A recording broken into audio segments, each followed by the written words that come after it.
Last year, my GFR was at 9 or 11, and just yesterday, 13 months, it was at 54. I was in hospital. I was doing dialysis. I changed everything, mostly my lifestyle, more exercise. I went to a mostly plant-based diet.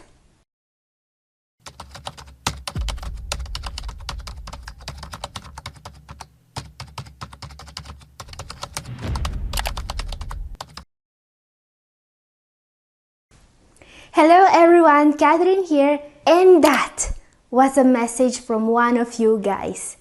Yes, today's video is all about the O kidney community. It's all about your stories and your questions. First of all, I want to say thanks to Joseph Stone for sharing his story with us. And guys, he shared a lot about how he completely reversed his kidney disease. So, I will read you about that. Yeah, other subscribers were asking what lifestyle changes help him to reverse his kidney disease, what food he eats, and what supplements he takes. We will see exactly what his answers are in today's video, because that is an amazing success story and it reminds us that our possibilities to improve are way bigger than we think. It reminds us that it is amazing what you can do when you put your health in first place.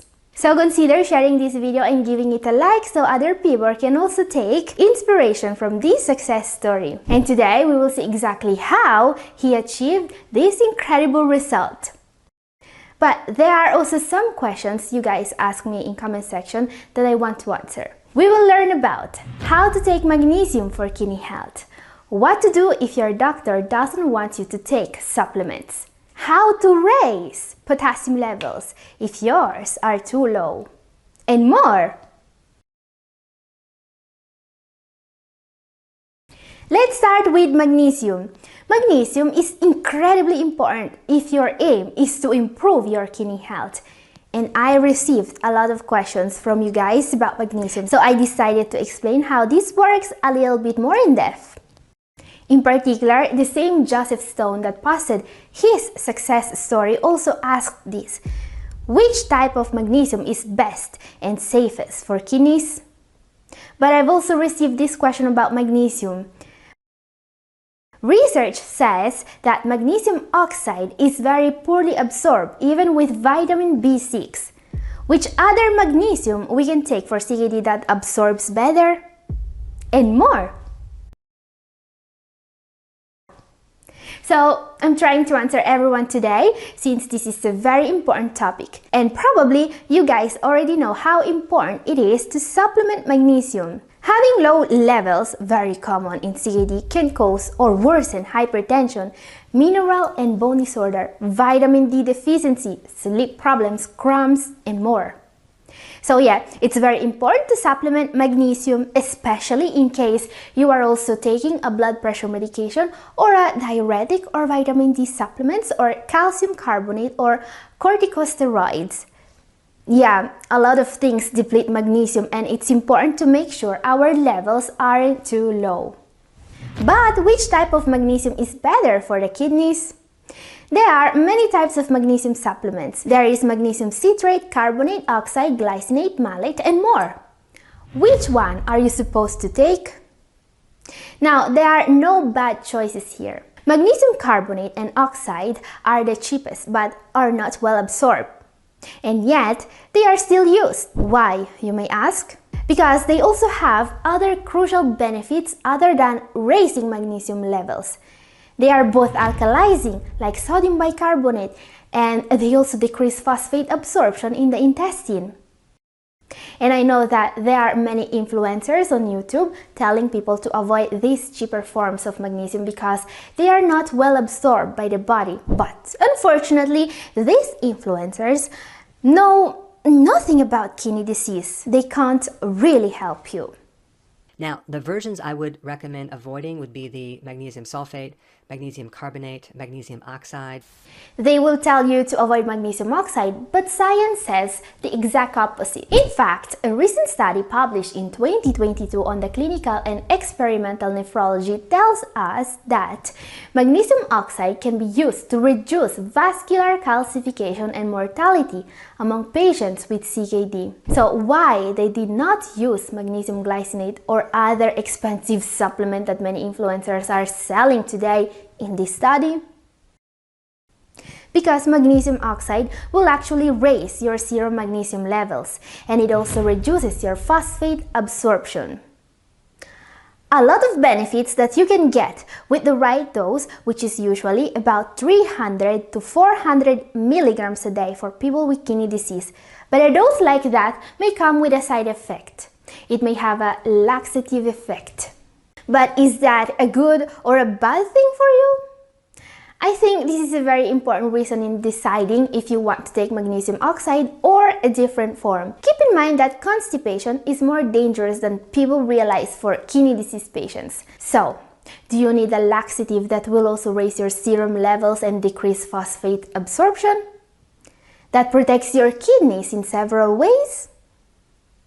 Yeah, in that case, magnesium oxide in high doses is the way to go.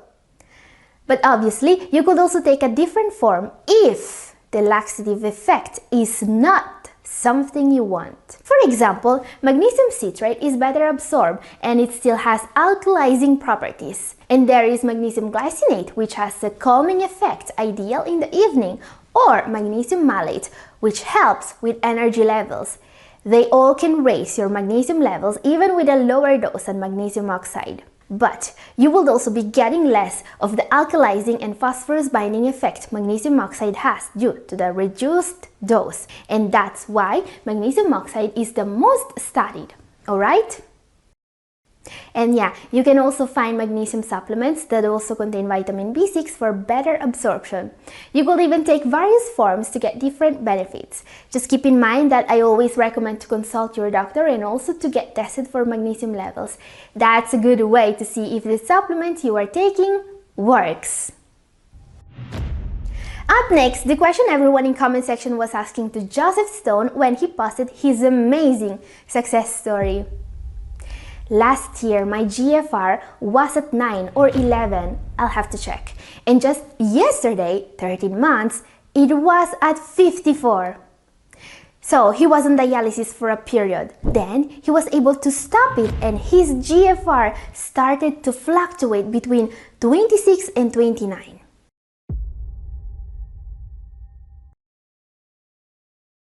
And that's when he started to take action. Eventually, his GFR came back to 54. So clearly, what he is doing worked. So what do you eat to reverse kidney disease? Here's exactly what he says about that. I change everything, mostly my lifestyle, more exercise. I went to a mostly plant-based diet, a VLPD, very low protein diet. Oh, that's very good. I put cayenne pepper on most foods, no sodium foods, lots of veggies, only frozen veggies occasionally. Good choice. Non-dairy milk, yogurt with fresh fruits, no sugary sweets, but I occasionally make my own homemade snacks using dried dates, flax, nuts, oatmeal, things like that. Sounds amazing in my opinion. I will get blood labs done a lot first, and I eat according to my blood labs. I drink water with lemon juice or baking soda. I cut down to 2 cups of coffee a day. Nettle tea, dandelion teas. These are both great for the kidneys. Fresh celery, cucumber, carrot juice, cranberries, red grapes, red onions, purple cabbage, dark berries, rice noodles instead of regular pasta noodles, sprouts or seed breads, oranges, asparagus, Brussels sprouts, garlic, broccoli, cauliflower, and lots of prayers. The Lord is waiting for us to ask for help. Okay, that was an awesome message. Thank you again for the inspiring success story. And there are some other questions I wanted to answer today. What if your doctor doesn't want you to take supplements? Now, this is very important. I grew up and studied in Italy, as you probably already know, and here doctors are constantly prescribing supplements. Seriously, pharmacies here in Italy sell more supplements than medicines and people live forever. Yeah, we have a huge problem with the aging population. I'm not even kidding. But I know that it's not like this in many other countries. So this is what one of you guys asked me. What if your doctor doesn't want you to take supplements? Here in the UK, to ask doctors about supplements of any description is a no-no. Now, this comment was posted on a video about vitamin D3. So yeah, if your doctor doesn't even know that supplementing vitamin D3 is basically a must in people with kidney disease, you must be worried. Okay, I'm not saying this lightly. I can get it. If your doctor doesn't want you to take, I don't know, herbs that will act as diuretics, for example, or supplements that will interact with medications, but not vitamin D3. Vitamin D is something most kidney disease patients are supposed to be prescribed today. If your doctor doesn't know that, it's a problem. There are certain supplements doctors should know about if they treat kidney disease patients. Vitamins in general, essential minerals like iron for anemia or magnesium. If your doctor doesn't know about these supplements, find a better doctor. Find a nephrologist and a renal dietitian that can help you. That's my advice here. Up next, a very important question, something I don't talk about enough here. This is from Crystal Mangampo. Question is, how about low potassium with CKD stage 4? I always see the hyperkalemia, but you didn't discuss the hypokalemia with CKD. So hypokalemia is way more common than people think. Basically just as common as hyperkalemia and just as dangerous. So yeah, first thing here is to always keep an eye on your potassium levels, alright? They can be improved in both cases. What to do if your serum potassium is too low then? Well, you can eat more of those fruit and veggies that are richer in potassium. You probably know very well what they are. Tomatoes, potatoes, bananas, avocados, and so on. They are all super healthy and they have many other health benefits. Another thing you want to keep in mind is that there are diuretics that will decrease your potassium levels, alright? Loop diuretics such as furosemide or thiazides diuretics will decrease your potassium levels. So talk to your doctor about that at your next appointment, and also keep in mind that if nothing else works, there are potassium supplements that your doctor could prescribe you. Up next, this is a topic that created a bit of controversy in the double kidney community. Let's see why. This is a question that I asked the community last week. The question was, which one of these races is the most likely to have high blood pressure? And the right answer was, as most of you guys correctly answered, African American. Now, this is a medical fact, alright? But some of you guys were not happy about that, and I also got this comment that I want to read. Black Americans have endured under tremendous physical, mental, and social economic stresses for many generations. Race alone is a poor indicator in the assessment of disease process without an understanding and acknowledgement in totality of social and environmental indicators. And this is absolutely true. I wouldn't have read the comment otherwise. But this doesn't mean you can disregard the fact that if you are African American, you should be particularly careful with your blood pressure. This is something that goes beyond the socioeconomic status, says science.